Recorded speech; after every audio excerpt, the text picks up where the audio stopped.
بسم اللہ الرحمن الرحیم۔ ناظرین اکرام، پاکستان کرکٹ میں ہمیشہ سے نئے نئے تجربات کیے جاتے رہے ہیں اور کیے جا رہے ہیں، کیونکہ کرکٹ کی کارکردگی دن بدن نیچے کی طرف جا رہی ہے اور پاکستان کرکٹ اس وقت انتہائی گم و گو کا شکار ہے، اور کرکٹ لورز اس بات پر کسی صورت میں بھی آمادہ نہیں کہ کرکٹ کی یہ کارکردگی کیوں اتنی نیچے جا رہی ہے۔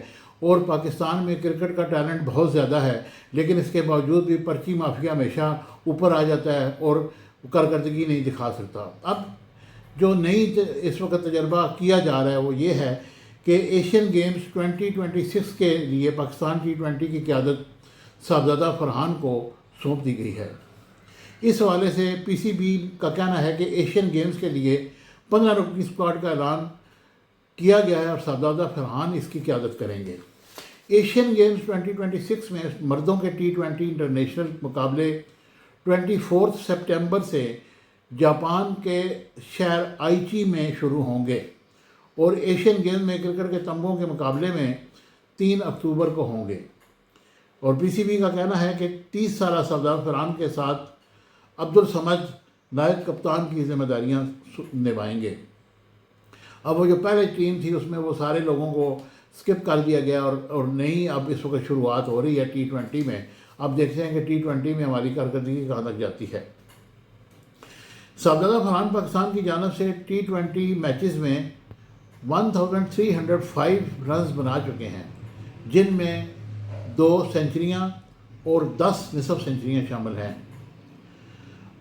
عاقف جاوید، علی رضا، معاذ صداقت اور سعد مسعود پہلی مرتبہ پاکستان کرکٹ کے لیے T20 انٹرنیشنل کھیلنے کے منتظر ہیں، اور ایشین گیمز کے اسکواڈ کے 15 میں سے 14 کھلاڑی 15 جون سے لاہور میں شروع ہونے والے وائٹ بال کیمپ کا حصہ بھی ہوں گے، یعنی کہ ان کو گرین سگنل دے دیا گیا ہے۔ اب یہ اس اسکواڈ میں شامل ہوں گے اور پھر یہ اپنی کارکردگی منوانے کے لیے اس میں حصہ لیں گے۔ جو قومی ٹیم کا اسکواڈ کا اعلان کیا گیا ہے اس میں کپتان صاحبزادہ فرحان، نائب کپتان عبدالصمد، ابرار احمد دانیال، عاقف جاوید، علی رضا، عرفات مناس، حیدر علی اور حسن نواز شامل ہیں۔ اس کے علاوہ معاذ صداقت، محمد سلمان مرزا، سعد مسعود، سائم ایوب، سفیان مقیم اور عثمان خان بھی اسکواڈ کا حصہ ہوں گے، یعنی کہ اس بات سے یہ اندازہ کیا جا سکتا ہے کہ یہ ایک بالکل نئی ٹیم ہوگی اور ینگ پلیئرز کو آزمانے کے لیے اس ٹورنامنٹ میں بھیجا جا رہا ہے، اور اب دیکھتے ہیں کہ یہ ٹیم کہاں تک کامیاب ہوتی ہے۔